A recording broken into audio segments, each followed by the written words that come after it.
Hello mga ka-farmers, meron ako ditong Aprolite dahil ipainom ko ito sa aking 1-day-old na biik.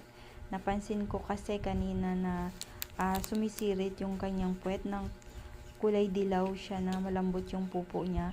So ititimpla lang natin ito sa 40 ml na distilled water. Yung 1 sachet, ito ay 6 grams. At magbibigay lang tayo ng 1 ml para sa ating bagong panganak 1-day-old na piglet. So yan, 1 ml lang yan. Bibigay natin sa kanya para mapigilan na yung pagtatai niya. So as you can see naman, ayan, bagong panganak pa lang talaga sila. So itong isa kasi ay medyo nagtae. Disclaimer lang po, hindi po ako eksperto. Ito po ay ayon lang din po sa napanood ko sa mas eksperto at may malawak na karanasan at kaalaman sa ganitong pag-aalaga ng baboy. Maraming salamat po. Sana ay nakatulong din sa mga katulad kong baguhan. Happy farming!